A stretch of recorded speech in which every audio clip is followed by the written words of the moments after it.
Lendo a carta aos Hebreus, tendo em mente lei e graça, fé e obras e juízo investigativo.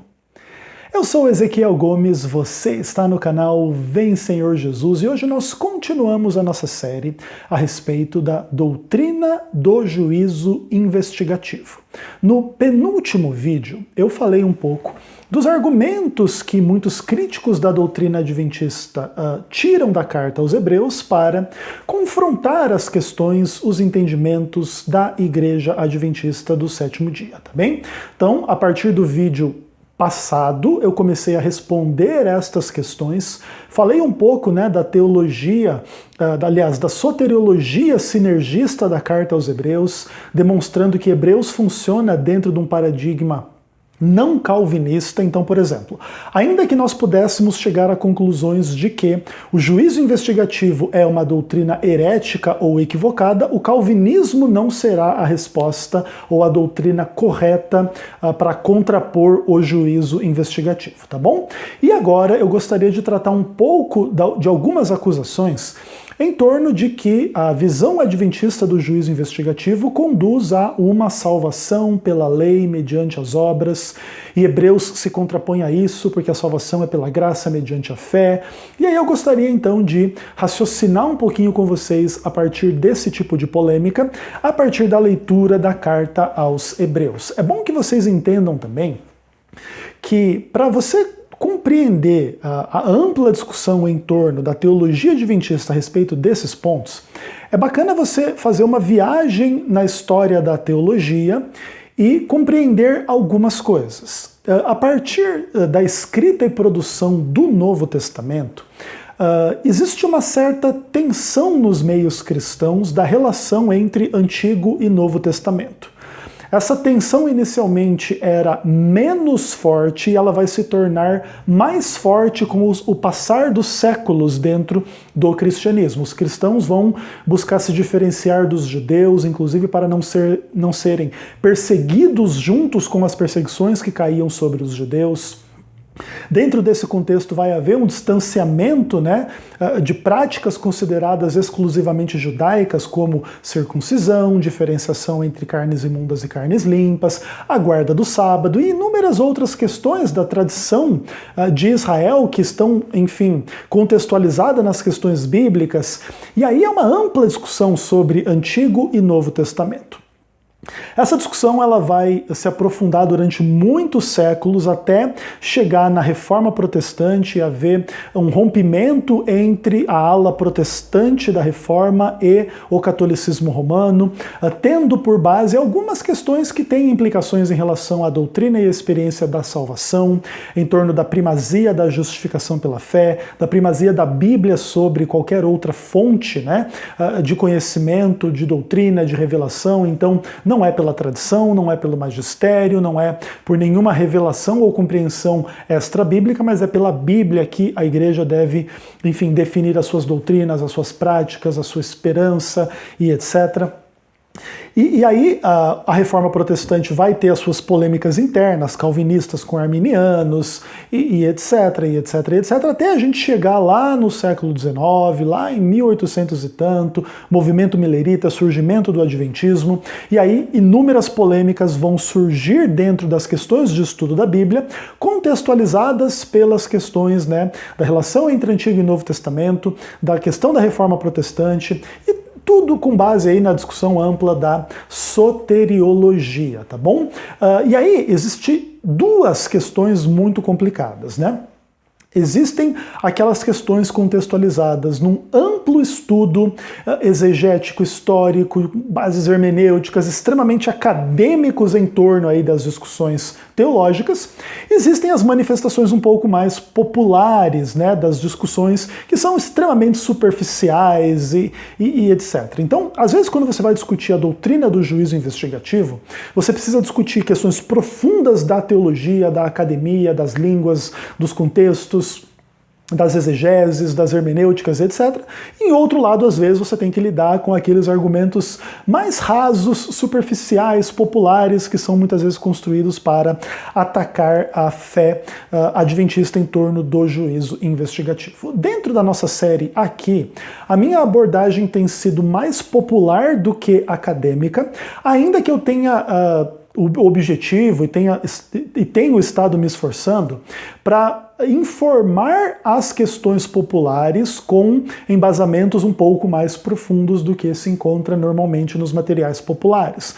Então a gente está fazendo leituras mais extensas, leituras mais completas, avaliando questões mais complexas e etc. E talvez algumas pessoas não estejam muito acostumadas com as discussões teológicas um pouco mais profundas dentro de um contexto de YouTube, de vídeo e tal. E eu estou me esforçando para tentar então trazer as discussões mais populares para bases um pouco mais acadêmicas, mais bíblicas, mais contextualizadas em exegese, hermenêutica e etc, tá bom? Então é importante vocês terem esse pano de fundo maior para a gente poder agora, então, começar a responder um pouco dessa crítica bem popular que existe de que o adventismo prega uma doutrina de juízo que vai considerar as obras, se a pessoa guarda a lei ou não guarda a lei, para definir quem é salvo, quem é não salvo de 1844 em diante, e etc. E tudo isso é um absurdo, porque a salvação ela é doutrinariamente e na prática muito mais simples, é uma mera questão de graça que vem pela fé em Cristo e não envolve esse arcabouço todo aí de fidelidade em guarda de sábado e Antigo Testamento, isso e aquilo, e muitas vezes tenta-se introduzir Ellen White nestas questões todas para fazer parecer às pessoas que, na verdade, o que a Igreja Adventista quer que você siga é a Ellen White, para você ser aprovado no juízo investigativo, e ficar aí só usando aí esses textos da lei do Antigo Testamento, tudo isso aí já é abolido, tudo isso já é superado e passado, e o Adventismo tenta ressuscitar a lei morta e fazer a salvação pela lei mediante a doutrina do juízo investigativo. Esse tipo de acusação é uma acusação bastante popular. Às vezes essa acusação também tenta se embasar mais academicamente, em questões linguísticas contextuais, acadêmicas mais profundas. Então a gente está aqui no meio de uma ampla guerra entre leituras mais acadêmicas e leituras mais populares, tanto que atacam a doutrina adventista quanto que defendem a doutrina adventista. E eu imagino que alguns de vocês possam se sentir um pouco desafiados ou mesmo um pouco confusos à luz desta ampla guerra hermenêutica, exegética, de interpretação e de implicações, né, dos estudos dos textos bíblicos, mas seja como for, se você conseguiu chegar até aqui, clamo que persevere, que as questões talvez possam começar daqui a pouquinho a ficar um pouco mais claras. No final das contas, se você discordar da doutrina adventista, não tem problema. O importante é que você vai sair desta série mais consciente das bases bíblicas e das bases hermenêuticas, exegéticas, etc., que o adventismo usa para justificar as suas convicções. Então, dada aí a largada, né, da contextualização deste vídeo, eu quero falar então um pouquinho sobre lei, graça, fé, obras e julgamento em relação à carta aos Hebreus. Mais uma vez nós teremos um vídeo longo, analisando aí alguns textos chaves de praticamente todos os capítulos da carta aos Hebreus, do capítulo 1 ao capítulo 13. Beleza?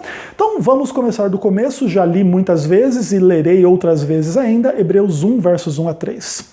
Havendo Deus outrora falado muitas vezes e de muitas maneiras aos pais pelos profetas, nesses últimos dias nos falou pelo Filho, a quem constituiu o herdeiro de todas as coisas, pelo qual também fez o universo. Ele que é o resplendor da glória e a expressão exata do seu ser, sustentando todas as coisas pela palavra do seu poder. Depois de ter feito a purificação dos pecados, assentou-se à direita da majestade nas alturas, tendo se tornado tão superior aos anjos quanto herdou mais excelente nome do que eles. E quem são esses anjos aqui referidos no verso 4? São eles espíritos ministradores enviados para serviço a favor dos que hão de herdar a salvação, Hebreus 1, verso 14. Ok, então lemos aqui os versos introdutórios da carta aos Hebreus e o último verso do capítulo 1 desta intrigante carta. Como que a gente pode ou não enxergar aqui salvação, lei, graça, fé, obras e julgamento? Será que tem alguma dessas coisas aqui? E a gente começa do começo. Se Jesus fez purificação dos pecados, é porque o pecado existe. E o que é o pecado senão a transgressão da lei de Deus? Se Jesus purificou pecados, porque pecados existem. E pecados existem porque existe uma norma que diferencia o que é certo do que é errado. Então existe uma lei, certo? Naturalmente haverão polêmicas em torno das leis. Lei de Moisés, lei dos 10 mandamentos. Existe diferença entre uma coisa e outra ou é tudo a mesma coisa? E as leis de Moisés que estão fora dos 10 mandamentos, todo o Pentateuco, também é lei ou não é lei? Maravilha! Outra coisa, a partir do Novo Testamento, a lei permanece a mesma, lei de Moisés como 10 mandamentos, lei de Moisés como Pentateuco, ou agora a lei é outra?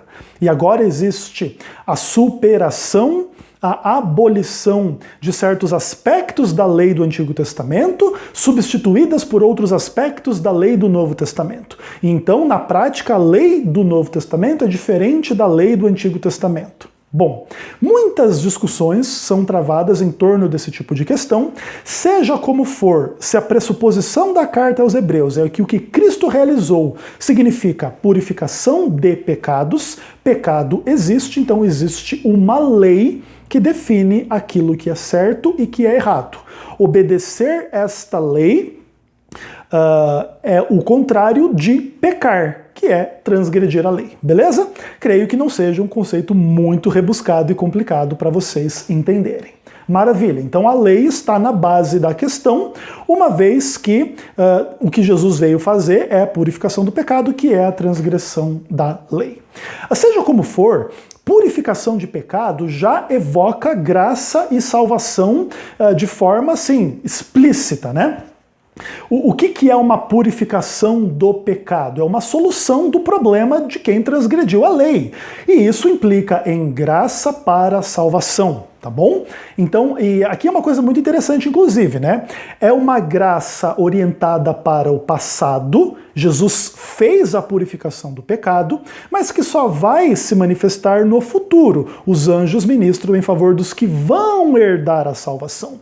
Então, o futuro da salvação está construído sobre o que foi realizado no passado, naturalmente dentro da perspectiva da carta aos Hebreus, que é uma carta escrita após a encarnação, vida sem pecado, morte e ressurreição de Jesus Cristo. Então, no meio disso tudo aqui, está implicada as doutrinas, né, da graça e da salvação. Não há nenhuma dúvida quanto a isso. Mas a gente não vê aqui, aparentemente, o quê? As obras.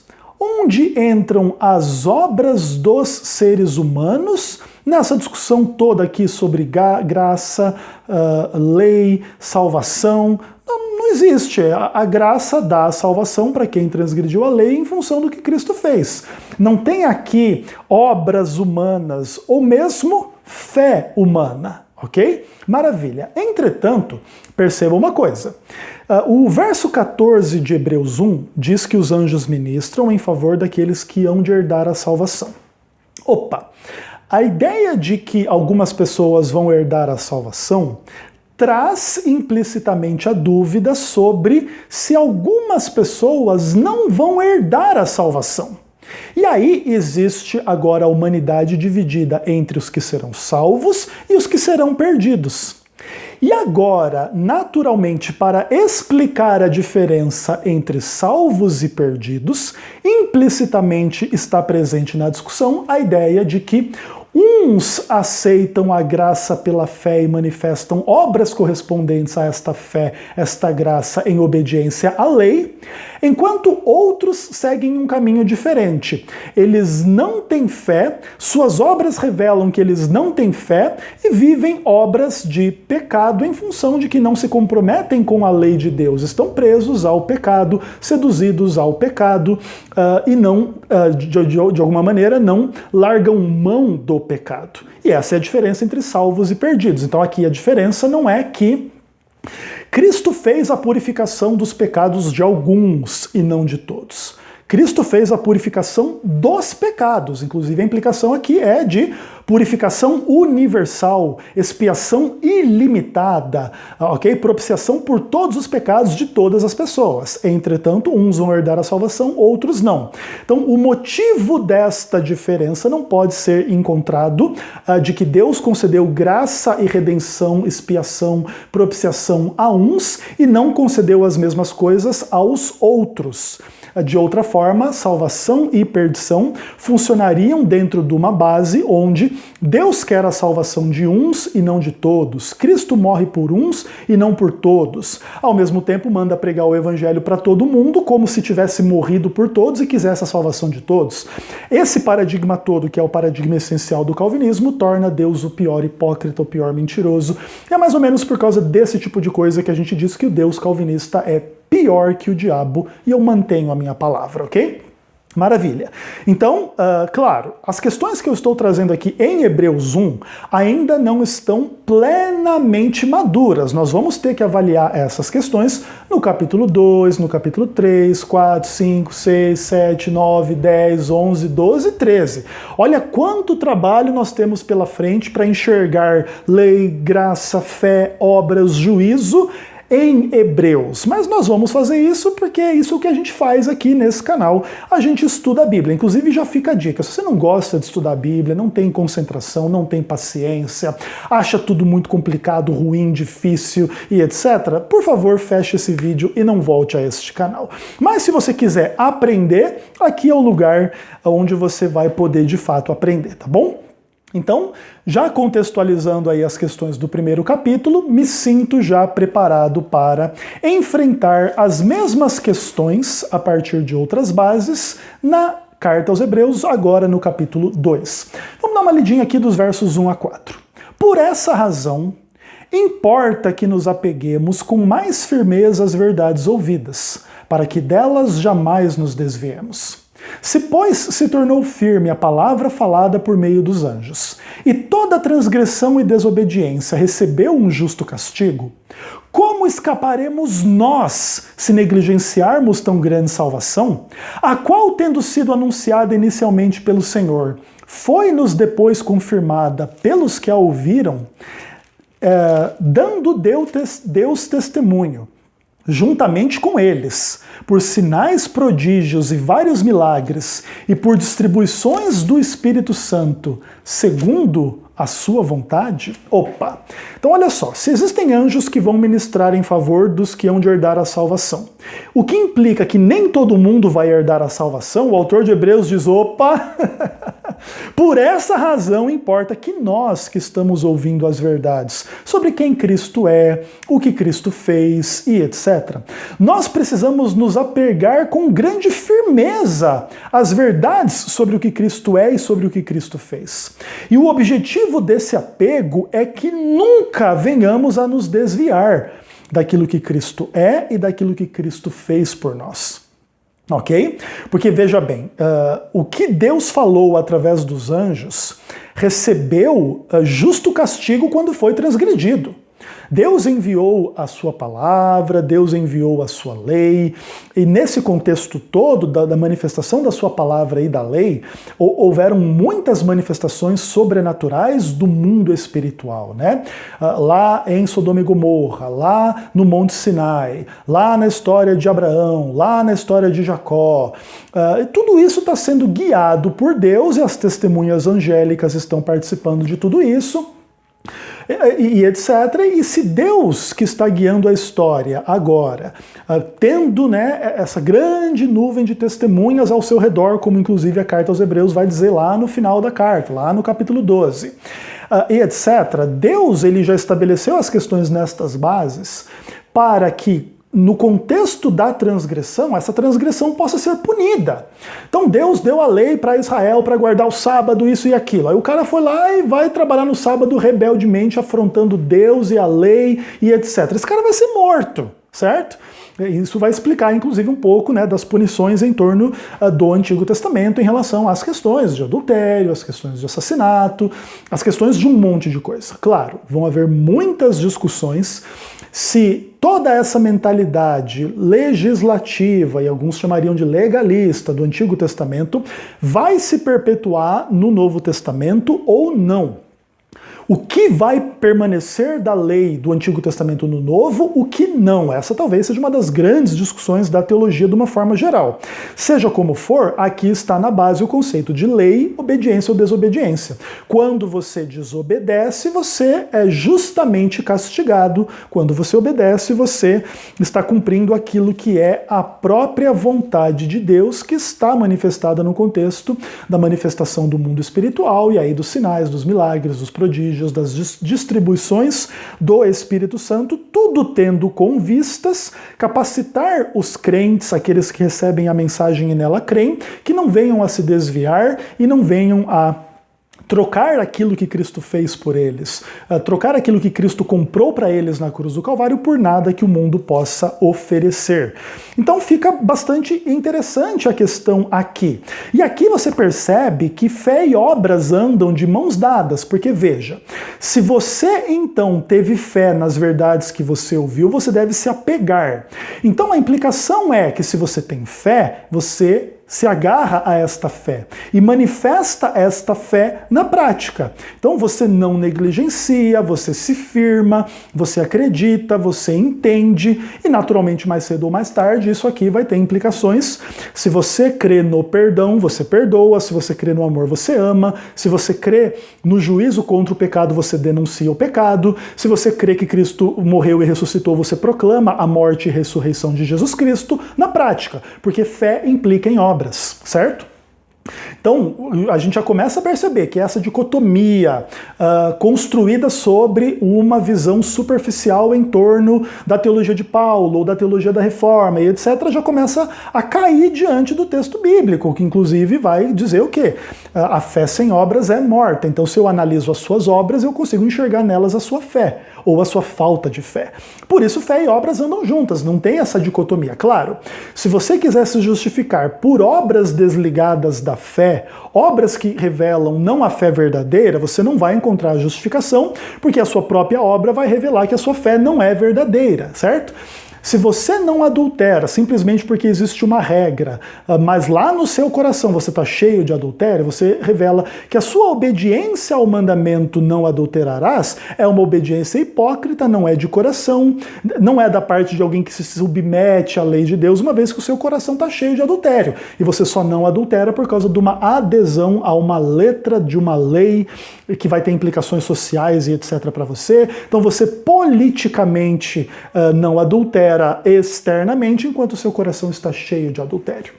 É mais ou menos com base nesse tipo de coisa que Deus vai julgar as obras, o que indica as palavras, os pensamentos, os propósitos, os comportamentos, e tudo dentro de uma dinâmica extremamente interessante, a qual só o onisciente pode conduzir de forma perfeita, e aí já está incluída aqui, então, no que a gente está discutindo, toda a noção de juízo, tá? Então, a gente percebe aqui claramente graça, lei, fé, obras e juízo em torno disso tudo aqui acontecendo o tempo todo. Até porque, veja bem, se não tivesse juízo no final das contas, qual seria a diferença entre se apegar à verdade ouvida ou a negligenciar? Não vai ter juízo mesmo, o que importa é que em algum momento eu já tive fé, se eu já tive fé já estou justificado, jamais perderei a minha justificação porque aquele que tem fé foi eleito incondicionalmente lá não sei aonde, na eternidade, etc, etc, e não tem juízo, acabou, e a salvação é só graça e fé, e qualquer tentativa de lei e obras aqui é um absurdo e não sei o quê, e acabou. Então quem tem graça e fé pode viver de qualquer forma em relação à lei e às obras, pode negligenciar, pode pecar, pode transgredir, que ainda assim vai escapar porque é um maravilhoso predestinado, segundo a lógica diabólica calvinista. Não dá, né, pessoal? Então percebam, a gente está começando a compreender as questões de uma forma, creio eu, mais explícita e mais bem embasada a partir da leitura simples e da análise simples da carta aos Hebreus. Continuando no capítulo 2, versos 10 e 11. Convinha que aquele, por cuja causa e por quem todas as coisas existem, conduzindo muitos filhos à glória, aperfeiçoasse por meio dos sofrimentos o autor da salvação deles. Pois tanto o que santifica quanto os que são santificados, todos vêm de um só. Por isso ele não se envergonha de lhes chamar de irmãos. A coisa vai ficando muito interessante aqui. Então olha só. Existe um autor da salvação que santifica quem está sendo santificado. Mas ele assim fez porque ele foi aperfeiçoado por meio do sofrimento. Ou seja, a salvação demanda sofrimento para a redenção daquilo que é contra a lei de Deus. Então olha quão séria é a lei de Deus. A lei de Deus, para que você possa ser perdoado quando a transgride, demanda o sofrimento do autor da salvação.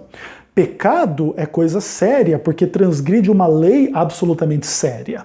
Então, se qualquer teologia conduzir a ideia de que a salvação não ser pela lei conduza a uma análise superficial da lei e uma transgressão deliberada da lei, você já começa a ver que esta teologia está absolutamente em confronto e afrontando a palavra de Deus.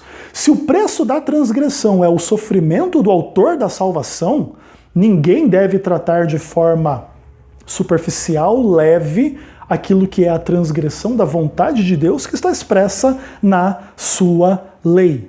E aqui está a ideia absolutamente clara de graça. No versículo anterior, no capítulo 9, ele já falou que Cristo foi coroado de glória e honra, porque pela graça de Deus ele provou a morte em favor de todos os homens. Então a ideia aqui é absolutamente clara.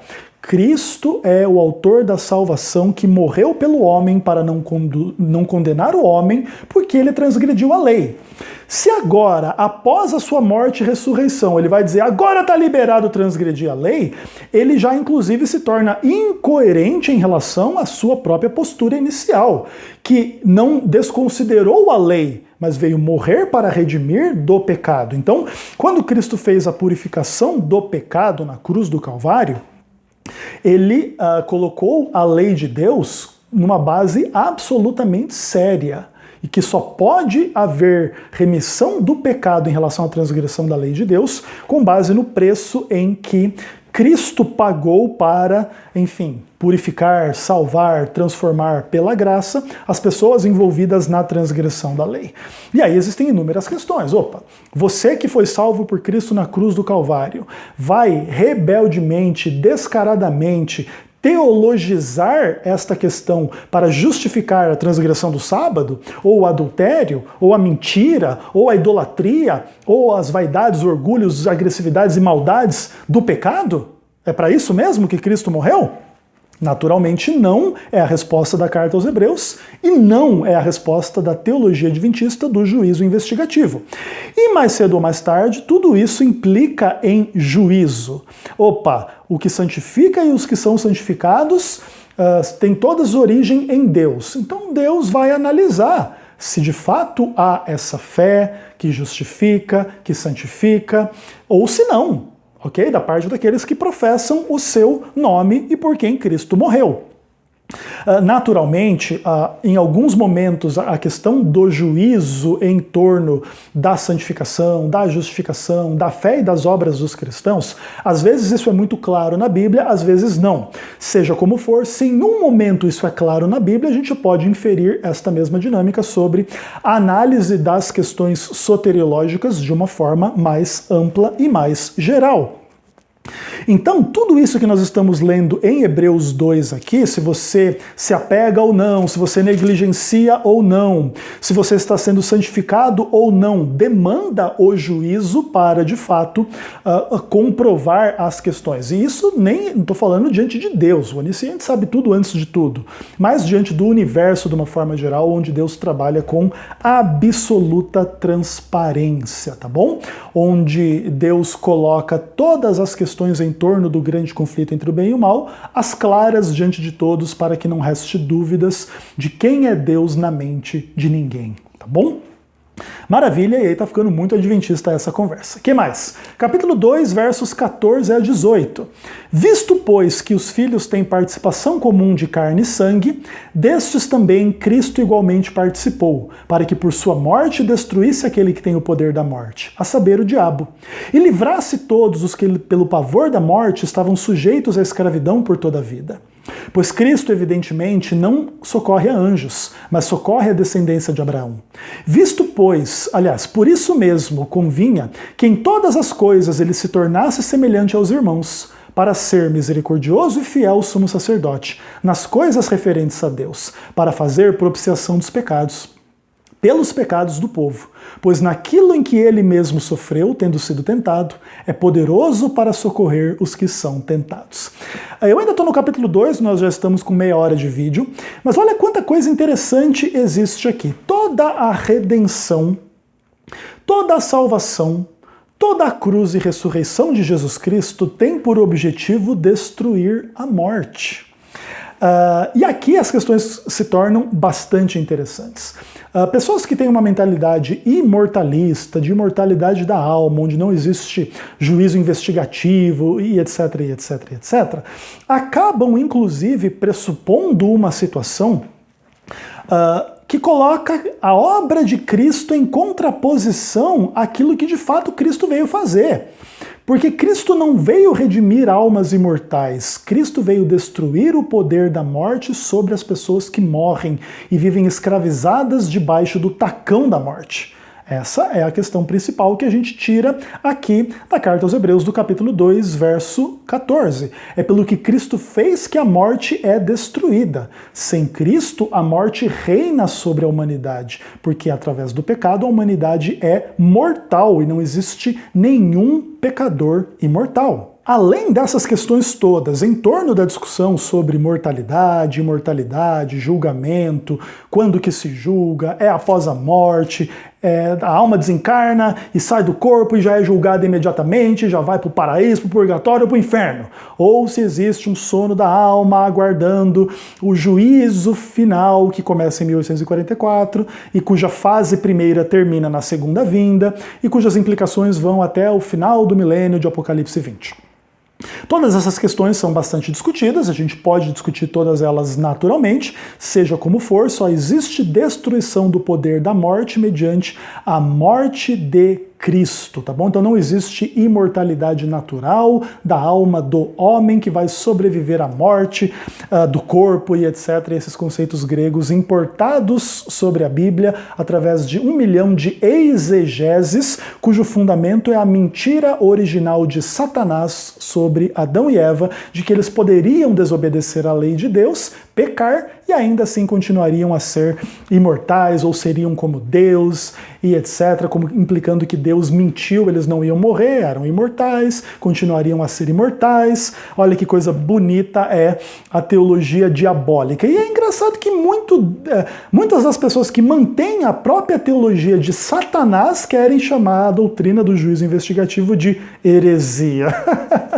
Eu acho isso engraçado, porque enquanto esse tipo de gente estiver chamando a doutrina adventista de heresia, eu estarei absolutamente tranquilo, né? Gente que acredita no que o próprio diabo diz vai querer reclamar da doutrina adventista?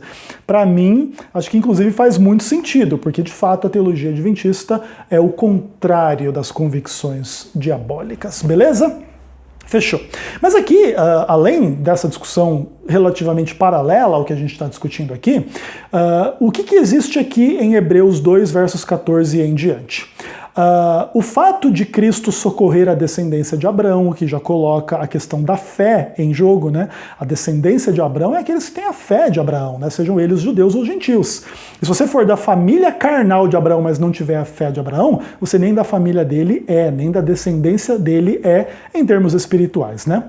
Essa, inclusive, é uma das grandes questões do Novo Testamento. Seja como for, o que acontece? Por causa dessas questões como um todo, Cristo é um misericordioso e fiel sumo sacerdote porque ele fez propiciação pelos pecados. E aqui está toda a doutrina da graça, da salvação, etc. E agora a salvação, ela vai ter uma manifestação interessante. O socorro às pessoas que são tentadas, né? Talvez tentadas a descrer, talvez tentadas a desobedecer, talvez tentadas por heresias que tentam se impor como verdades bíblicas. E agora Cristo vai socorrer tais e tais pessoas em função do que ele fez por elas, para livrá-las da morte, da escravidão, para socorrê-las como descendência de Abraão, porque ele é um fiel e misericordioso sumo sacerdote nas coisas referentes a Deus. Então, se você tem dificuldade de entender o que é verdade do que é heresia, Deus em Cristo vai te socorrer para que você possa distinguir a verdade da mentira. Essa é uma das promessas que Cristo fez em relação à dotação do Espírito Santo sobre a igreja, aquele que guiaria a toda a verdade. E tudo isso está implicado aqui em contextos de lei transgredida, que é o pecado que gera morte. E agora, aquele que morre por nós nos redime do pecado para nos dar vida. Enquanto não se aceita pela fé esta morte dele em favor de nós, não existe imortalidade em lugar nenhum. Mas Cristo é um fiel sumo sacerdote para nos socorrer em função de tentações, problemas, pecados, heresias e dificuldades em torno das questões da vida de uma forma geral. E tudo isso implica, né, uma ampla estrutura de pensamento teológico que em nenhum momento critica, questiona ou muito menos refuta a mentalidade adventista do juízo investigativo em torno de lei, graça, salvação, obras, fé e juízo investigativo. Beleza? Fechou? Então tá bom, vamos lá. Hebreus capítulo 3, versos 5 e 6, a Bíblia diz assim: E Moisés era fiel em toda a casa de Deus como servo, para testemunho das coisas que haviam de ser anunciadas. Cristo, porém, como filho em sua casa, a qual somos nós, se guardarmos até o fim a ousadia e a exultação da esperança. Eu separei esses dois versos para a gente conversar um pouco, para começar a demonstrar como que a carta aos Hebreus premia, exalta a mentalidade da fidelidade a Deus. A graça, portanto, que nos salva, na qual a gente exulta com ousadia, na qual a gente espera a redenção em última instância, salvação em última instância e etc., ela não é para ser contraposta à mensagem da fidelidade. Moisés era fiel e isso foi anunciado para nós, Cristo mais fiel ainda, perfeito, e nós somos o lar onde Cristo habita. Claro que isso tem uma condição. Se nós guardarmos firmes até o fim, a ousadia e a exultação da esperança. Então, aqui existem alguns conceitos bastante interessantes. Se Moisés era fiel, em certo sentido, ele estava em harmonia com a lei de Deus. Claro, a lei de Deus é um pouco complicada dentro desse ponto, porque ela tem um padrão que define o que é certo e errado, e existe toda a teologia do santuário para resolver o problema de quem fizesse o errado e pecasse contra Deus. Moisés cometeu pecados contra Deus e também ofereceu sacrifício, enfim, de alguma maneira reconheceu os seus pecados diante da lei de Deus e etc.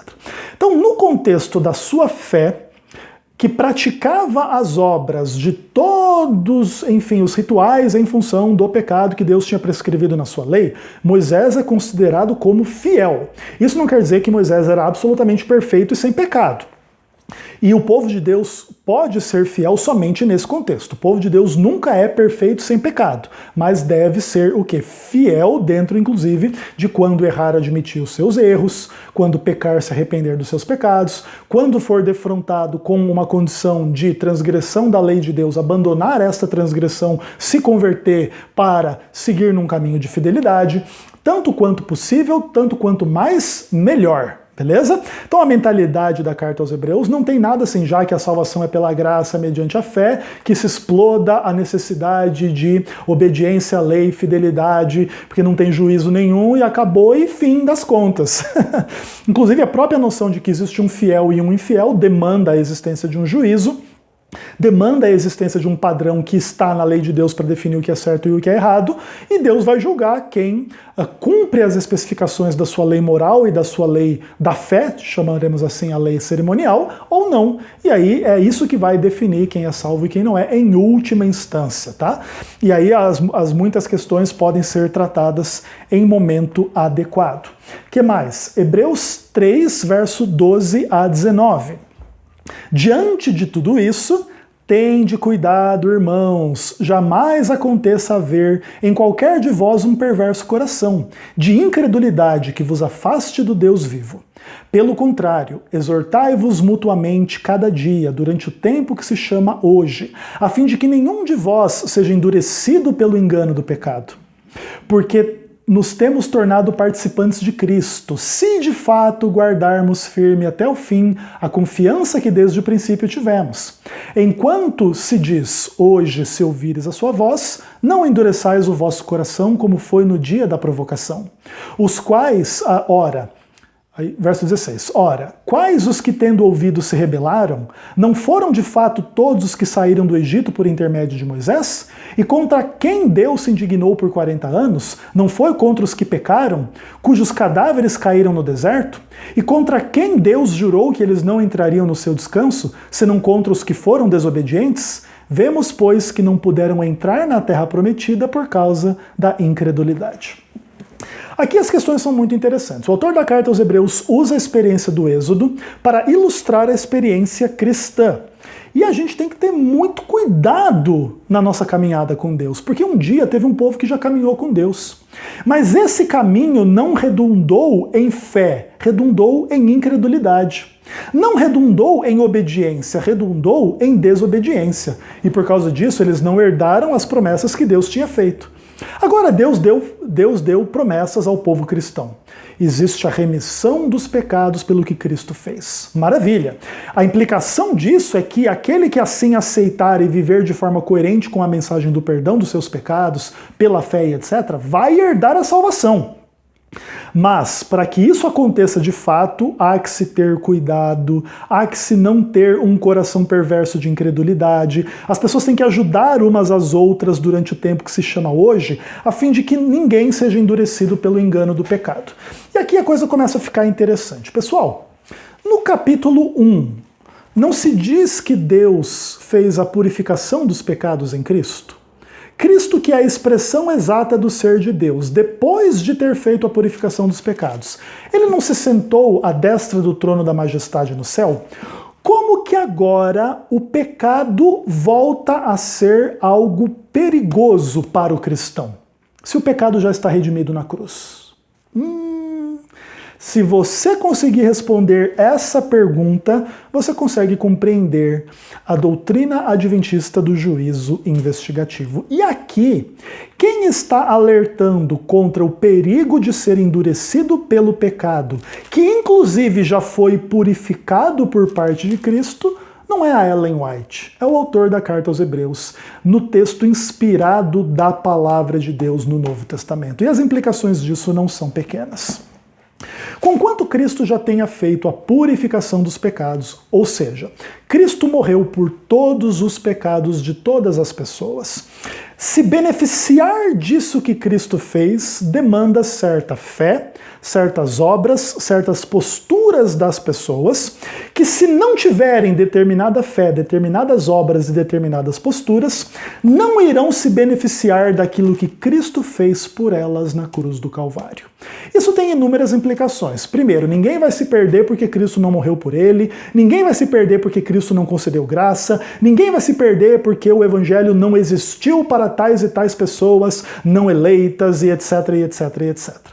Só irá existir perdição no contexto das pessoas por quem Cristo morreu, mas que ainda assim se permitem ser enganadas e endurecidas pela sedução do pecado, da mentira, da malícia, daquilo que melhor lhes corresponde do que o céu e a graça de Deus. Tem pessoas que vão trocar o céu por sexo, pessoas que vão trocar o céu por dinheiro, pessoas que vão trocar o sexo, aliás, o céu por um monte de idiotices e besteiras, ok? Maravilha! Seja como for, isso não acontece num contexto em que Deus não deu graça, Cristo não morreu por eles, Cristo não enviou o Espírito Santo. Pelo contrário, ele está mandando pregar o Evangelho para todas as pessoas e dizendo, se você ouve a sua voz, não endureça o seu coração, mas está em sua decisão se endurecer. E se você se endurecer, você simplesmente é mais um daqueles cujo protótipo é daqueles israelitas incrédulos e desobedientes que morreram no deserto, tá bom? Então as questões em torno de fé, graça, lei, juízo, pecado e etc. estão bastante claras e não existe nada aqui que comprometa a visão adventista. Então se alguém pode ser endurecido pelo pecado é porque a lei de Deus permanece como um padrão vigente para definir o que é certo e o que é errado. E transgredir a lei de Deus é o pecado, é o que é errado. Então não é porque Cristo já morreu, já ressuscitou, já fez a purificação dos pecados, que a lei de Deus foi abandonada como padrão para definir o que é pecado ou não. E se você usar a mensagem da cruz para se enganar e justificar os seus pecados, o que você vai encontrar é um veredito num juízo dizendo incrédulo e não crente. E você não vai receber a herança dos crentes. É simples assim. De maneira que aqui, inclusive, se implica uma questão muito interessante. Todo aquele que usa a religião e prega a religião para justificar pecado vai ser julgado no juízo e condenado. Então, como que não tem juízo? Claro que tem juízo, ainda que naturalmente aqueles que de fato têm a fé verdadeira, no contexto da graça verdadeira, não têm o que temer em relação ao juízo, mas os demais todos devem temer. Inclusive é assim que o capítulo 4 continua, temamos portanto.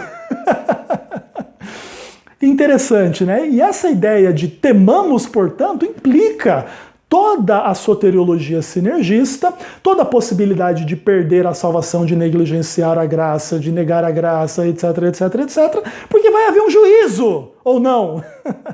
Daqui a pouco ele vai chegar no capítulo 6 dizendo que o juízo eterno é doutrina elementar de Cristo, tá bom? Pena que nem todo mundo parece que sabe disso, né? Parece que o pessoal não lê a carta aos Hebreus, a não ser para criticar o adventismo, mas parece que não lê para de fato entender o que de fato está acontecendo aqui. Vergonha sobre esses que assim fazem, né? Ou seja, eles demonstram que estão unicamente interessados em atacar o entendimento adventista e não estão interessados em de fato cavucar naquilo que é a mensagem da palavra de Deus. E aí o capítulo 4, verso 2 diz uma coisa extremamente pesada, né? Também a nós foram anunciadas as boas novas, como se deu com eles, mas a palavra que eles ouviram não se lhes aproveitou, visto não ter sido acompanhada pela fé naqueles que a ouviram. Aqui existe uma questão muito importante da centralidade da fé na experiência da graça para a salvação. Quem não manifestar tal fé faz o quê? Ouve o Evangelho, Cristo morreu por ele, todas as promessas estão abertas para ele, mas nada disso vai se lhes aproveitar. Por quê? Porque esta mensagem não é no coração deles, na mente deles, acompanhada pela fé. E se alguém tentar dizer que a culpa disso é porque Deus não os elegeu para eles terem fé, Deus não os escolheu para eles terem fé, aí simplesmente lança toda a perdição e condenação nas costas de Deus, e aí esse Deus é de fato pior do que o diabo, hipócrita, mentiroso, falso, deseja o mal das pessoas, impõe o mal sobre as pessoas e tenta justificar em nome de que elas não tiveram fé. Aí Deus não dá aquilo que lhes conduziria à fé e fica dizendo, agora você vai para o inferno queimar eternamente. Por quê? Porque você não teve fé. Esse Deus do calvinismo, de fato, é um palhaço, né? Um próprio diabo, na minha opinião, é que pode se pintar Deus com as suas próprias características. Agora o Deus calvinista é hipócrita, falso, mentiroso, cruel, mundano, carnal, diabólico, etc. E, inclusive, esse é um ponto interessante, né? Que é, na visão adventista, é a própria natureza do diabo. É pintar Deus com as suas próprias características para que as pessoas blasfemem contra Deus, ensinem mentiras contra Deus. E agora, toda essa retórica calvinista, por exemplo, né? Não porque a graça, não porque a predestinação, não porque a eleição, não porque a cruz, não porque a morte de Cristo. E olha essas heresias do adventismo. E por detrás disso, Deus é o hipócrita, maldoso, malicioso, cruel, maligno, incoerente e tudo mais, né? Não há palavra de desprezo suficiente para descrever a cara de pau de um calvinista de se levantar para dizer que a doutrina adventista é herética, porque a verdade é essa monstruosidade chamada calvinismo, né? Haja paciência, hein, pessoal? Enfim, ainda estamos no capítulo 4. Eu preciso chegar no capítulo 13, irmãos. Vamos lá, o que mais? O capítulo 4, entretanto, tem outras questões interessantes aí, versos 11 a 13, por exemplo. Esforcemo-nos, pois, por entrar naquele descanso, a fim de que ninguém caia segundo o mesmo exemplo de desobediência.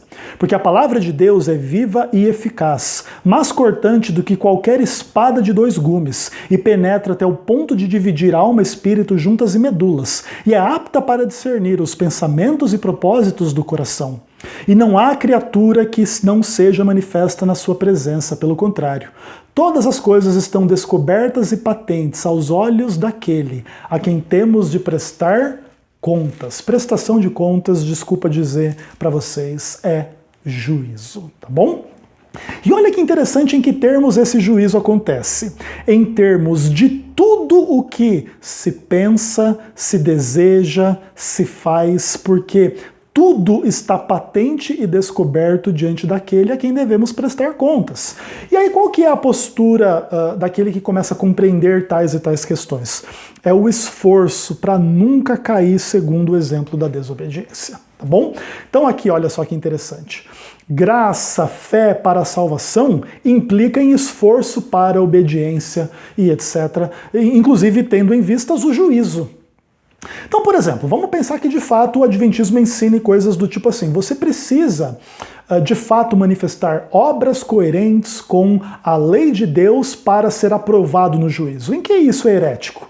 Em que o esforço de Hebreus 4 para entrar no descanso e para não cair segundo o exemplo de desobediência é herético, tendo em vista que Deus vai julgar os propósitos, os pensamentos, tudo que a gente faz, tudo que a gente é, porque nós prestaremos conta.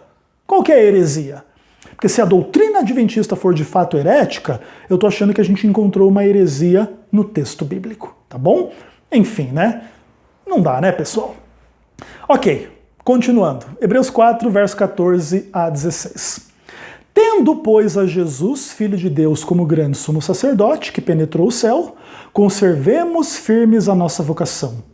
Porque não temos sumo sacerdote que não possa se compadecer das nossas fraquezas. Antes foi ele tentado em todas as coisas à nossa semelhança, mas sem pecado.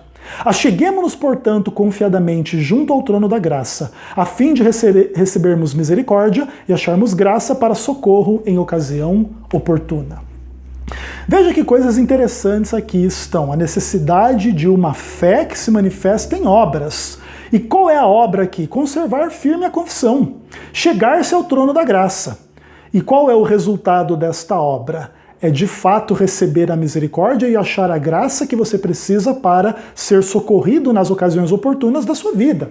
Quando defrontado com tentações, pecados, heresias, problemas, dificuldades, tendências e questões para te desanimar, para fazer desistir, para fazer você desobedecer, para você descrer e etc., você tem que confrontar tudo isso com uma postura de fé, conservação da fé, firmeza, a chegar-se ao trono da graça. Tudo isso faz parte naturalmente de uma soteriologia sinergista, não monergista, e, enfim, né, não preciso mais nem comentar mais sobre calvinismo, por exemplo, né, já podemos nos dedicar a outras heresias, porque esta já está liquidada, né? Ou não? Alguém discorda? Fundamente a discordância. O que mais? Ok, Hebreus capítulo 5, aqui eu separei para a gente ler do verso 5 até o verso 10. Cristo a si mesmo não se glorificou para se tornar sumo sacerdote, mas o glorificou aquele que lhe disse: Tu és meu filho, hoje te gerei. Como em outro lugar da Escritura também diz: Tu és sacerdote para sempre, segundo a ordem de Melquisedeque. Ele, Jesus, nos dias da sua carne, tendo oferecido com forte clamor e lágrimas, orações e súplicas a quem o podia livrar da morte, e tendo sido ouvido por causa da sua piedade, embora sendo filho,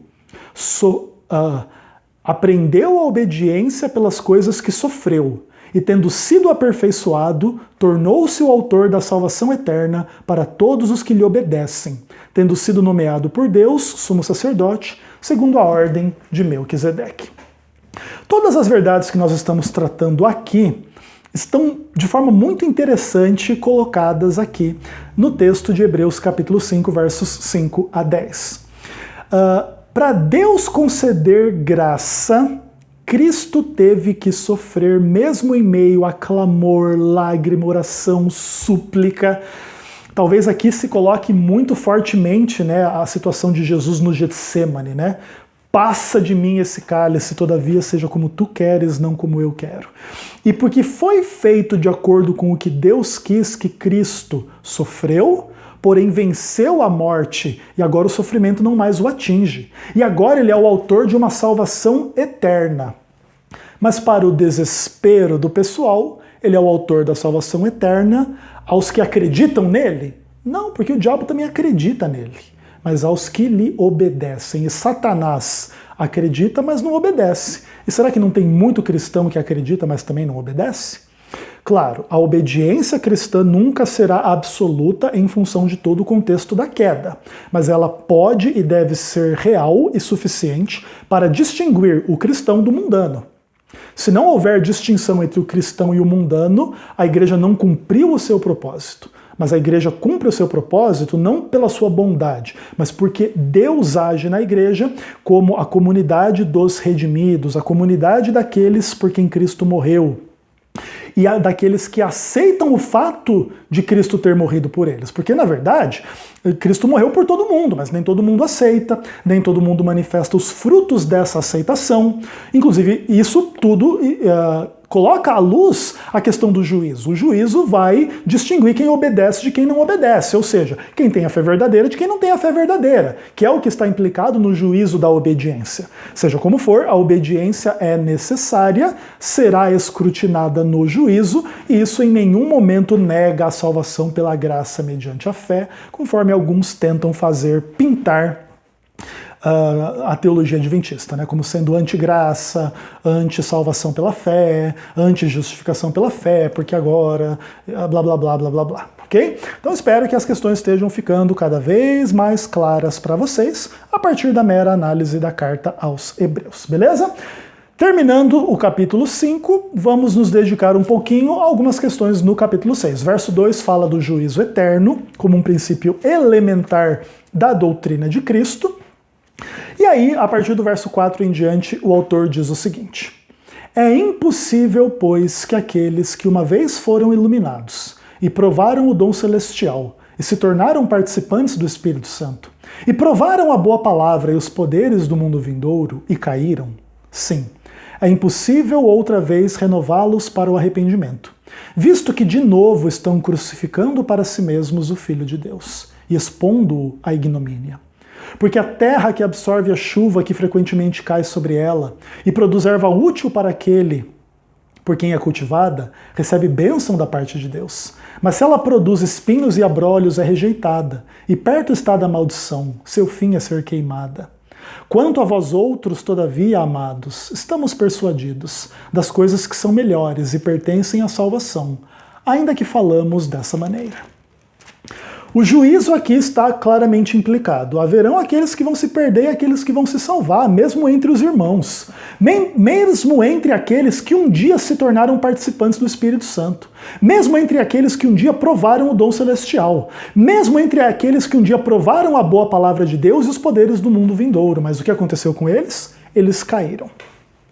Irmãos, a natureza desta queda, de Hebreus 6, versículo 6, é uma amplíssima discussão teológica. Eu não vou fazer uma ampla discussão sobre isso aqui.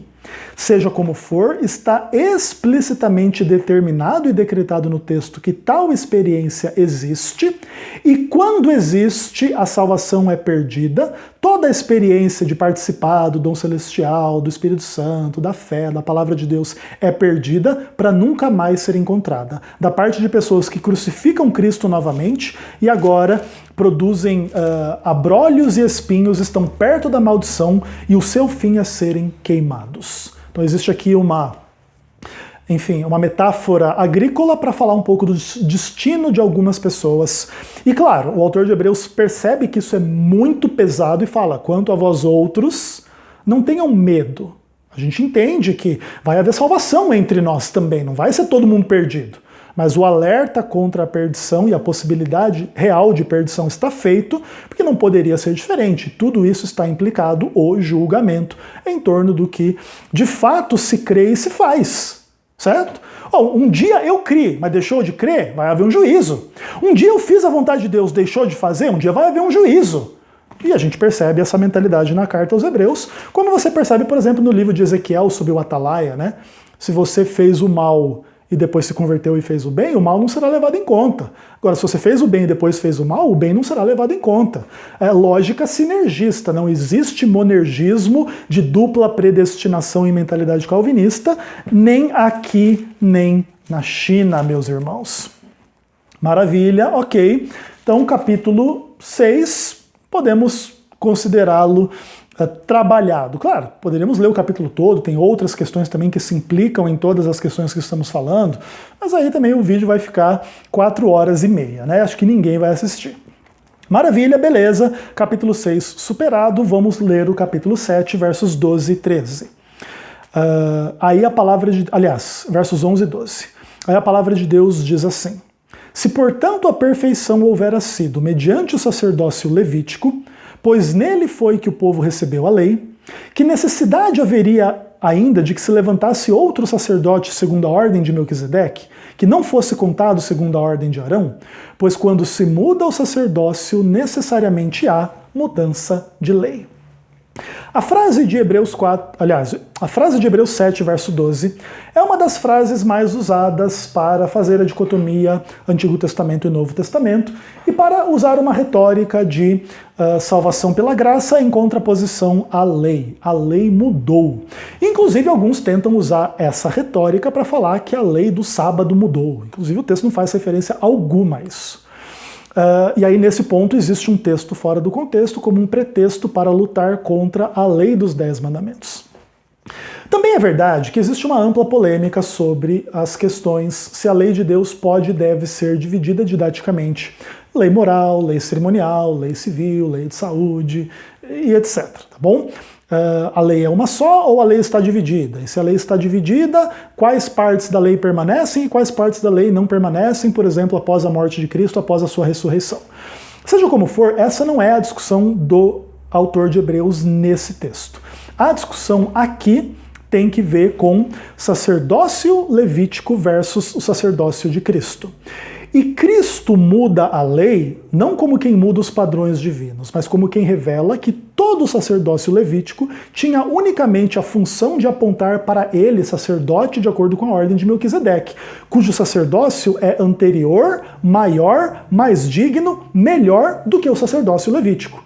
Jesus faz isso não para dizer que Deus muda de ideia e que Deus é incoerente, uma hora ele tem uma lei, outra hora ele tem outra lei, mas para dizer que toda a lei de Deus no Antigo Testamento em torno do ministério levítico era meramente uma sombra para apontar para o superior ministério de Cristo que age de acordo com a ordem de Melquisedeque, cujo sacrifício não é matar animais, mas é morrer sobre a cruz, cujo santuário não está na terra, mas está no céu, cuja redenção é eterna e não precisa ser repetida diariamente, depois no dia da expiação, etc, etc, etc. É para esse contraste que o autor de Hebreus nos chama a atenção aqui, não para nenhuma abolição de regras morais que definem o que é pecado do que não é pecado. Transgredir o sábado permanece pecado, apesar da mudança da lei levítica para o ministério celestial sumo sacerdotal de Jesus Cristo segundo a ordem de Melquisedeque. Adiante, o autor da carta aos Hebreus, no capítulo 7, a partir do verso 23, vai dizer o seguinte: ora, aqueles sacerdotes levitas eram feitos em maior número, porque eram impedidos pela morte de continuar seu ministério. Este Jesus, no entanto, pode continuar para sempre, tem o seu sacerdócio imutável. Por isso ele pode salvar totalmente os que por ele se chegam a Deus, vivendo sempre para interceder por eles. Com efeito, nos convinha um sumo sacerdote como esse, santo, inculpável, sem mancha, separado dos pecadores, feito mais alto do que os céus, que não tem necessidade, como sumos sacerdotes, de oferecer todo dia sacrifícios, primeiro pelos seus próprios pecados, depois pelos pecados do povo, porque fez isso uma vez por todas, quando a si mesmo se ofereceu. Porque a lei constitui sumo sacerdote homem sujeito à fraqueza, mas a palavra do juramento que foi posterior à lei constitui o Filho perfeito para sempre. Então aqui, o autor da carta aos Hebreus, ele se aprofunda nas implicações da lógica do que eu acabei de descrever em relação aos versos 11 e 12 do capítulo 7. Então agora Cristo pode ter um sacerdócio maior e diferente do sacerdócio levita, porque os levitas eram pecadores mortais. Cristo é sem pecado e venceu a morte. Então agora ele pode ter um ministério que não tem a necessidade de substituição de sumo sacerdote. Ele é o único sumo sacerdote. E ele vive para sempre para interceder por nós. Ele tem várias características. Ele é santo, separado dos pecadores, ele é mais alto do que o céu, e ele não tem necessidade de ficar repetindo sacrifício. Ele se sacrificou.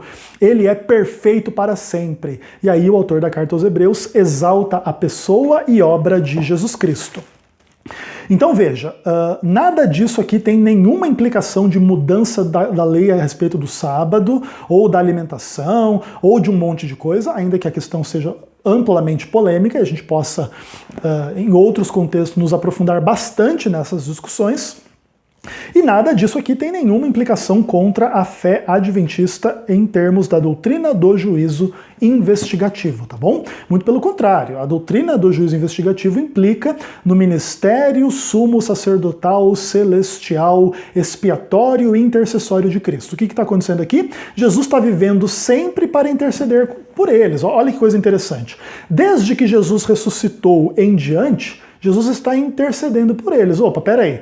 Se a obra da salvação tivesse sido concluída na morte, na cruz e na ressurreição, para que essa intercessão continuada indefinidamente da parte de Cristo? Não faria nenhum sentido.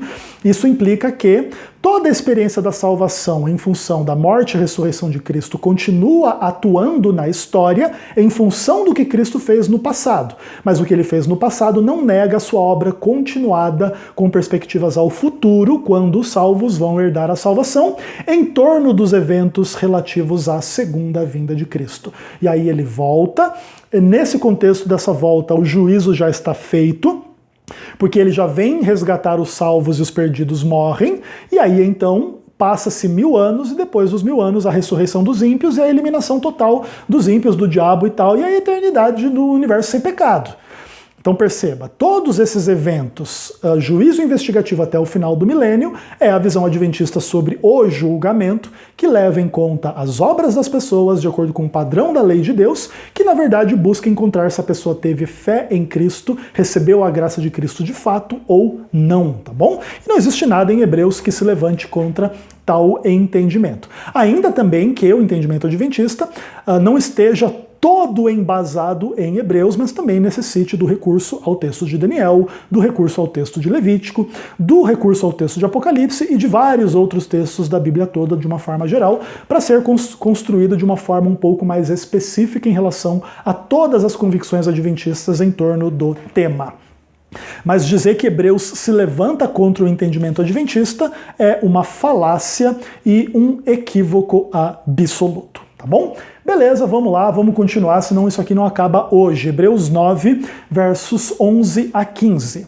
Quando, porém, Cristo veio como sumo sacerdote dos bens já realizados, mediante maior e mais perfeito tabernáculo, não feito por mãos, quer dizer, não desta criação, não por meio de sangue de bodes e de bezerros, mas pelo seu próprio sangue, entrou no Santo dos Santos uma vez por todas, tendo obtido eterna redenção. Portanto, se o sangue de bodes e touros e a cinza de uma novilha, aspergidos sobre os contaminados, os purificavam quanto à purificação da carne, muito mais o sangue de Cristo, pelo Espírito eterno, a si mesmo se ofereceu sem mácula, purificará a nossa consciência de obras mortas para servirmos ao Deus vivo. Por isso ele é o mediador da nova aliança, a fim de que, intervindo a morte para a remissão das transgressões que haviam sobre a primeira aliança, recebam a promessa da eterna herança aqueles que têm sido chamados. O texto é lindo, lindo, lindo. Louvado seja Deus, não temos nem palavras para exaltar a Deus pela doutrina absolutamente maravilhosa da carta aos Hebreus do Novo Testamento. E aqui existem inúmeras questões em torno de graça, lei, fé, obras e julgamento. Então, a graça é muito explícita em tudo isso, né? Cristo já derramou o seu sangue, tendo obtido uma eterna redenção. Não tem nada mais graça do que isso, certo? Maravilha.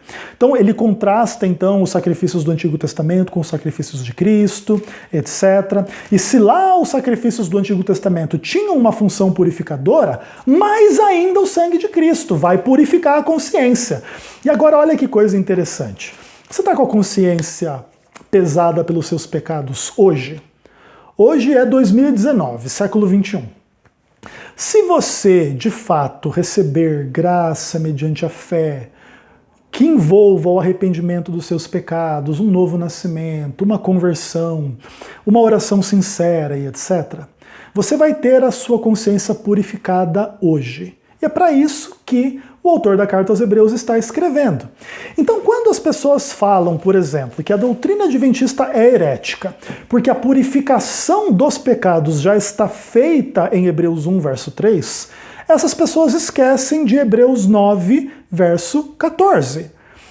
Deus vai purificar a nossa consciência. Naturalmente, essa purificação futura, que acontece em 2019, está fundamentada no que Cristo fez na cruz. Então, porque Ele purificou os pecados, a minha consciência pode ser purificada do meu pecado hoje.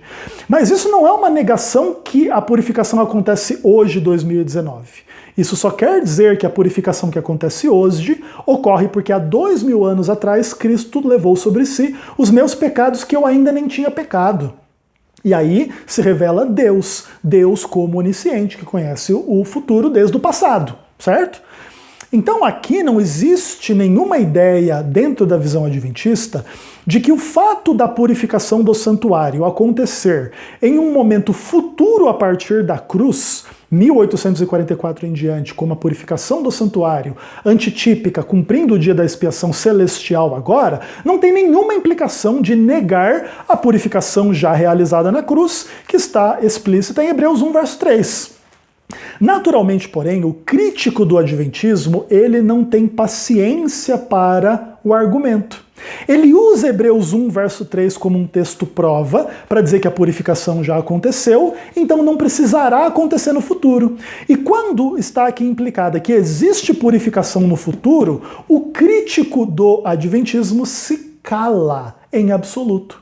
Porque agora ele vai perceber que uma purificação futura está implicada e explícita no texto de Hebreus 9,14 e não na negação de Hebreus 1,3. Porque o adventismo nega a carta aos Hebreus para manter a sua doutrina herética, espúria e ridícula do juízo investigativo. Opa, agora o fundamento de que a purificação continua a acontecer, inclusive com vistas ao futuro, muito depois da morte na cruz e da purificação ali realizada, dá a base para permitir ao adventismo argumentar de que existe uma purificação do santuário em algum momento no contexto, vamos pensar assim, do antes da segunda vinda, ok? É isso, então antes da segunda vinda vai haver o quê? Esta obra final de purificação em função da obra da cruz. Então a obra da cruz vai ser levada a cabo em última instância na purificação do santuário nos eventos em torno da segunda vinda, que começam em 1844, de acordo com a nossa leitura de Daniel 8, e com inúmeras implicações para a nossa compreensão da tensão escatológica, do livro do Apocalipse, etc. Mas eu não vou adiantar muitas dessas questões, mas vou trabalhá-las quando a gente for trabalhar o livro de Apocalipse, tá bom? Mas aqui a gente já está começando a perceber que existe uma purificação a se cumprir na história cristã com vistas ao futuro, ainda que Hebreus 1, verso 3 fale da purificação como já realizada em certo sentido no passado, apontando para a cruz. Cristo, tendo feito a purificação dos pecados, assentou-se à destra do trono da majestade no céu. E é à destra do trono da majestade no céu que ele conduz o seu ministério, que continua purificando consciências no futuro, indefinidamente, enquanto o evangelho vai sendo pregado e as pessoas vão aceitando o evangelho pela fé, pela graça de Deus. Que heresia tem aqui na fé adventista? Nenhuma. O que existe aqui é má compreensão da parte dos críticos que querem simplificar as questões, usar textos provas para usar contra o adventismo, enquanto não levam em consideração a carta aos Hebreus de uma forma mais ampla. É por isso, inclusive, que eu estou fazendo esses textos, aliás, esses vídeos longos, fazendo análises completas da carta, ou tão completas quanto possíveis no contexto de vídeo, justamente para desmascarar o uso superficial, mal intencionado da carta aos Hebreus, quando no final das contas a carta aos Hebreus não só não questiona ou refuta o entendimento adventista, quando ainda lhe dá bases cada vez mais sólidas, quando você faz uma leitura mais atenta, mais detalhada do texto de Hebreus, tá bom? E nisso tudo aqui, graça, lei, fé, obras, juízo estão implicados de uma forma absolutamente clara, de acordo com aquilo que temos dito por aqui, tá bom? Continuando em Hebreus capítulo 9, versos 23 a 28. Era necessário, portanto, que as figuras das coisas que se acham no céu se purificassem com sacrifícios de animais, mas as próprias coisas celestiais com o sacrifício de Cristo. Claro, estou fazendo aqui uma paráfrase do texto, tá? Verso 24. Porque Jesus não entrou em santuário feito por mãos, figura do verdadeiro, mas no mesmo céu para comparecer agora por nós diante de Deus. Agora, no século 21? Bacana, hein? Nem ainda para se oferecer muitas vezes como sumo sacerdote, cada ano entrava no santuário com sangue alheio. Ora, nesse caso, seria necessário que ele tivesse sofrido muitas vezes desde a fundação do mundo. Agora, porém, ao se cumprirem os tempos, se manifestou uma vez por todas para aniquilar pelo sacrifício de si mesmo o pecado. E assim como aos homens está ordenado morrerem uma só vez, vindo depois disso o juízo, assim também Cristo, tendo se oferecido uma vez para sempre, para tirar os pecados de muitos, aparecerá a segunda vez sem pecado para os que o aguardam para a salvação. Você que já está cansado da argumentação, eu exorto que talvez você dê uma pausa no vídeo, vai tomar uma água, inclusive eu vou dar o exemplo, tá? Tomar uma aguinha. Porque aqui, nós não temos pressa para sair dessa argumentação aqui. Se esse vídeo ficar de 1h30, 2 horas, não tem problema. O que importa aqui é a gente perceber algumas coisas absolutamente interessantes. Bom, a gente já explorou, inclusive extensamente, a noção de que Hebreus 9:23 traz a implicação da purificação do santuário celestial com base no sangue de Cristo. Então, se alguém argumentar que é um absurdo o conceito da necessidade de purificação do santuário celestial, já está absolutamente aniquilado pelo texto de Hebreus. Claro, a gente não está discutindo aqui ainda o tempo da purificação, se é 1844, se é logo após a ascensão, se é num tempo futuro em conexão com a segunda vinda. Ok, nada disso está sendo trabalhado aqui na carta aos Hebreus nesse momento. Mas a necessidade da purificação do santuário celestial, ponto. E isso é um ponto absolutamente a favor da teologia adventista. Claro, a nossa convicção sobre o tempo da purificação não está baseado em Hebreus, mas está baseado em Daniel. Então, se quiser discutir esse ponto específico, vamos ter que discutir Daniel, não Hebreus. Mas, de qualquer forma, o Novo Testamento aqui dá base clara para a ideia da purificação do santuário celestial. Beleza? Aí ele faz alguns contrastes entre Cristo e o sumo sacerdote. O sumo sacerdote entrava uma vez por ano, todos os anos, sacrificando animal para entrar no lugar santíssimo. Cristo não fez isso. Ele não morreu muitas vezes para poder entrar no lugar santíssimo. Ele morreu uma vez por todas para aniquilar o pecado pelo sacrifício de si mesmo. E aqui as coisas ficam interessantes. Lembra que lá no capítulo 1, a gente leu que Cristo fez a purificação do pecado? Maravilha, né? Então já está feito. Então Cristo já morreu para aniquilar o pecado, a purificação do pecado foi feita, então o pecado já está purificado, já está aniquilado, certo? Ok, em certo sentido sim, é isso mesmo.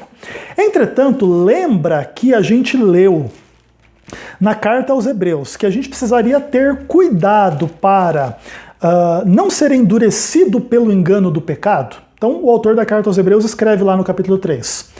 Que a gente deve exortar uns aos outros durante o tempo que se chama hoje, a fim de que ninguém seja endurecido pelo engano do pecado. Então, hoje ainda existe pecado? Então, veja bem, se hoje ainda existe pecado, mas Jesus já purificou os pecados e Jesus aniquilou o pecado pelo sacrifício de si mesmo, o que nós temos que perceber aqui é que existe uma tensão escatológica aqui presente, onde o pecado já foi aniquilado, mas ainda não. Cristo já carregou todo o pecado na cruz do Calvário, mas o pecado ainda existe como transgressão da lei de Deus hoje. E só deixará de existir nos eventos em torno da segunda vinda. Em torno da segunda vinda, o que existe? O juízo investigativo, o juízo comprovativo e o juízo executivo. Quando toda essa dinâmica terminar, começou em 1844, quando ela terminar no final do milênio, não existirá mais transgressão da lei de Deus. Não haverá mais assassinato, roubo, mentira, maldade, transgressão do sábado, malícia, vaidade, tudo isso terá sido superado em definitivo na obra da redenção, na obra da salvação. E nisso o pecado estará historicamente aniquilado e nós vamos viver sem pecado e sem morte para todo sempre. Até que isso se concretize em última instância, Jesus já carregou todo o pecado sobre a cruz. Ou seja, a vida sem pecado que vai começar no final do milênio, ela começará em função do que Cristo fez na cruz. Mas a história não acabou na cruz, a história acaba no fim do milênio. Entre a cruz e o final do milênio há o tempo de tensão escatológica, onde o pecado já foi aniquilado, mas ainda não. Cristo já morreu por todo o pecado, inclusive pelos pecados futuros, porque ele já conhece os pecados futuros de antemão, como ele já sabia da queda antes que a queda viesse a acontecer. Por isso ele é o Cordeiro morto desde a fundação do mundo. Ele só criou o mundo nos termos em que o mundo foi criado, porque ele tinha a solução da graça já preparada antes da fundação do mundo. E ele já sabia que a morte de Cristo na cruz resolveria o problema do pecado.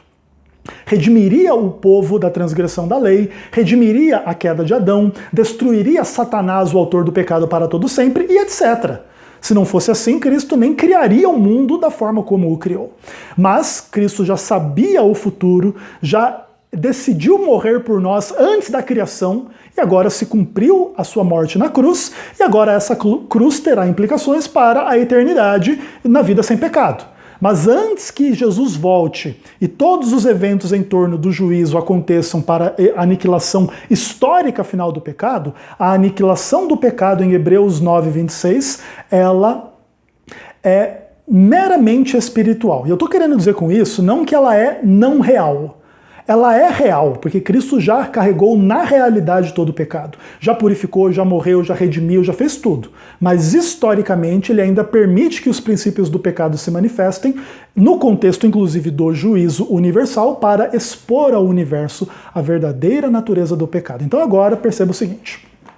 Tem gente que transgride a lei de Deus na cara da lei de Deus. Deus manda não adulterar, ele vai lá e adultera. Ponto. Só que tem gente que faz pior.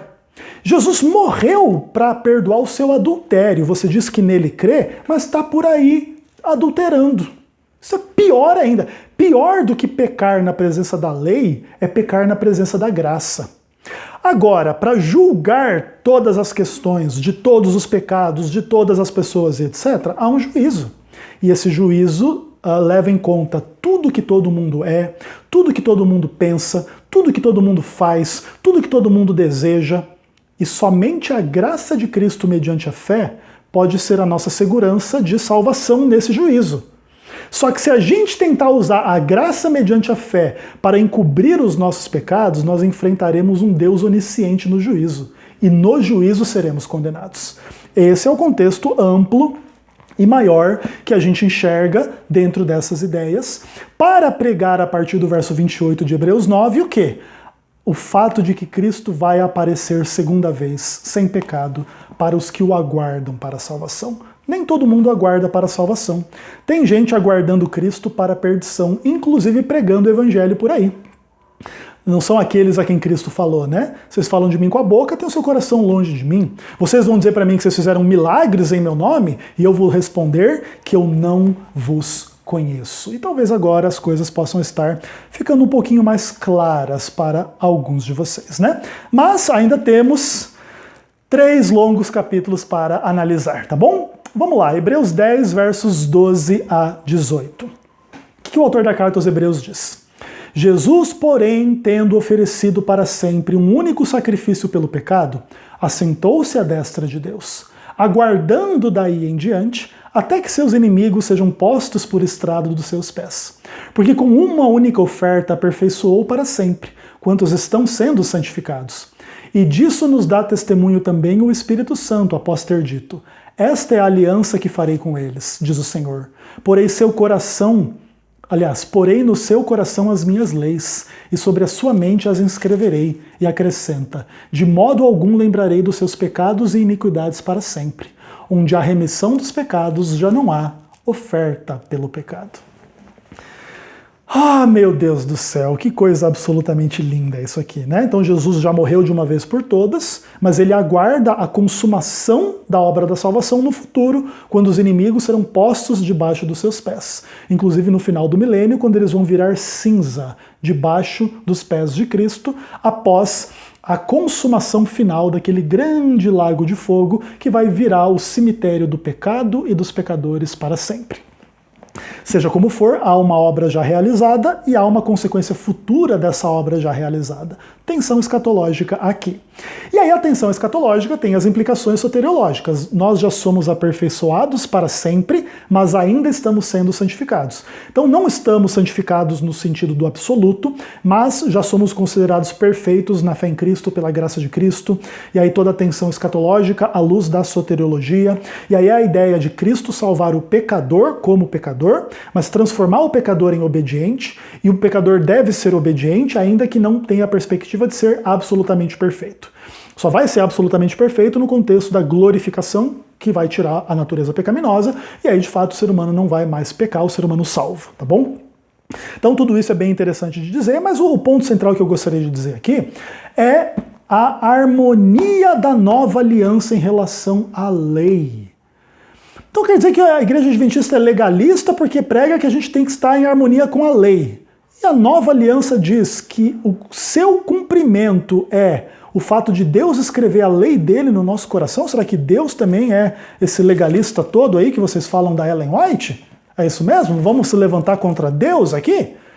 Ah, não tem necessidade de lei ser escrita em coração de ninguém, não. Senhor, agora dá uma aula bíblica para Deus. Olha, Senhor, deixa eu te explicar que Paulo diz que a salvação é pela graça e não pela lei. Tenha coragem de dizer isso para Deus, beleza? E desculpa a minha indignação, porque de fato a teologia anti-adventista que quer usar Hebreus para contrapor a doutrina do juízo investigativo é absolutamente ridícula nas suas implicações. São implicações contra Deus, contra a verdadeira graça, contra a verdadeira lei, contra o verdadeiro juízo, que está implicado em todo esse processo de salvação aqui.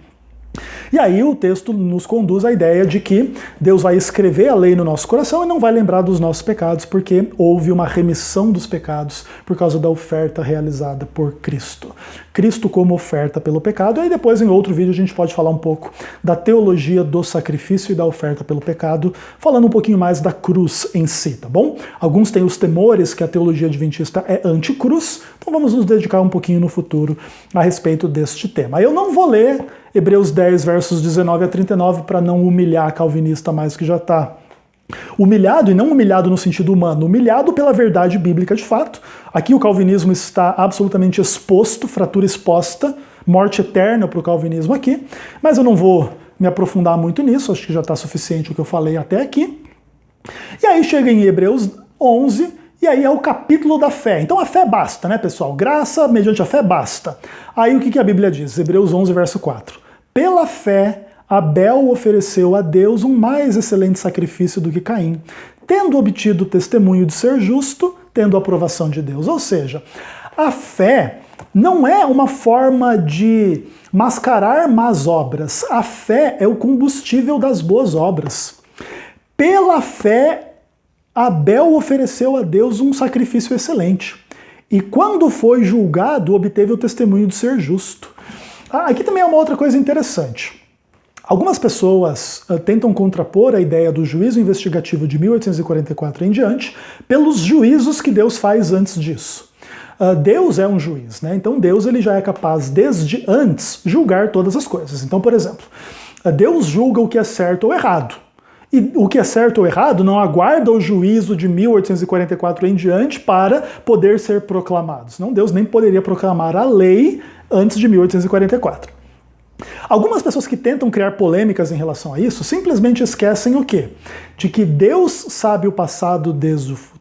Aliás, Deus sabe o futuro desde o passado, Deus é eterno, Deus conhece todas as coisas e Deus julga todas as coisas antes de todas as coisas.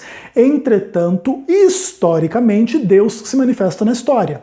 Então Deus cria, Deus conduz, aí tem a queda, aí Deus faz lá o sacrifício no Éden, cobre Adão e Eva de, enfim, das peles de animais e não sei o que, e vai conduzindo toda essa história. Mas veja, no coração de Deus, todas essas coisas já eram conhecidas e sabidas na realidade antes da criação.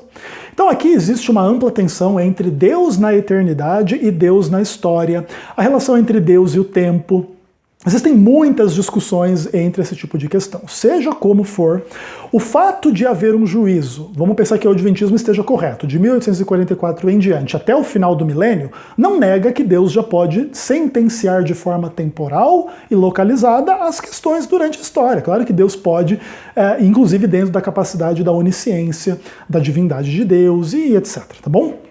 Então, é importante entender tais e tais coisas para evitar o tipo de assim, não, aqui ó, Deus já julgou Abel aqui, já falou que ele foi justo e tal, Abel não está aguardando 1844 para ser julgado.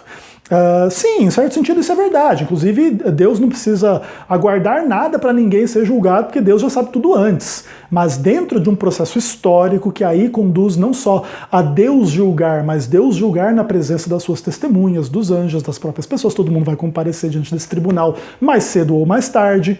Então, nessas manifestações históricas, há uma dinâmica temporal entre juízos localizados, juízos temporais e o juízo final, que começou em 1844 e termina no final do milênio, segundo o entendimento adventista, tá bom? Maravilha, mas muito ainda poderia ser dito sobre esse tipo de questão também, tá?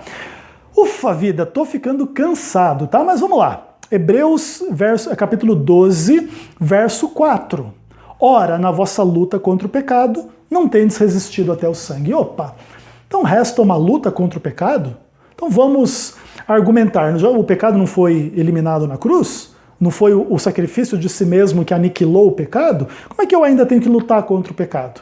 Aí você percebe um pouco das questões adventistas, né? Nós adventistas dizemos que tem que guardar o sábado, não é porque você tem que ser salvo pelo sábado, mas porque você tem que lutar contra o pecado, e transgredir o sábado é pecado segundo o padrão da lei de Deus. Aí se você discorda da lei de Deus é um outro problema, e é um problema todo seu, tá bom? Beleza, então aqui ó, tem uma luta contra o pecado continuando, antes da aniquilação histórica final do pecado, segundo Hebreus 9. Aí que mais? Capítulo 12, verso 12. Segui a paz e a santificação com todos, sem a qual ninguém verá o Senhor. Então, no processo de salvação, existe uma demanda de se seguir em paz e santificação. Naturalmente aqui está implícita o padrão da lei. O que é santificar? É o mentiroso parar de mentir e ser cada vez mais honesto. Nesse processo há santificação, ok? E é assim que as coisas funcionam em Hebreus 12 de igual forma. E a gente chega no final, no capítulo 13, e a gente pode descansar o nosso coração, né? Que a graça seja com todos vós. No final das contas, graça, lei, fé, obras, juízo, estão todas na carta aos Hebreus em harmonia. Não existe essa esquizofrenia. Se você segue a lei, você não tem a graça. Claro, se você tentar se justificar pela lei, a despeito da fé e da graça, você não vai encontrar essa justificação. Sim, essa argumentação é correta, mas não é correta a argumentação que diz: se você se esforçar para cumprir a lei, você cai da graça, no sentido de que você tem que, de fato, como pecador, se esforçar na direção da lei de Deus, porque Cristo morreu por você. E pelo que ele morreu por você, se você é um mentiroso, você deve ser uma pessoa verdadeira. E assim por diante em relação a todos os demais mandamentos da lei moral do Senhor. Espero que as questões tenham ficado claras tanto quanto possível, e agora a gente está preparado para continuar a nossa série sobre juízo investigativo na Carta aos Hebreus.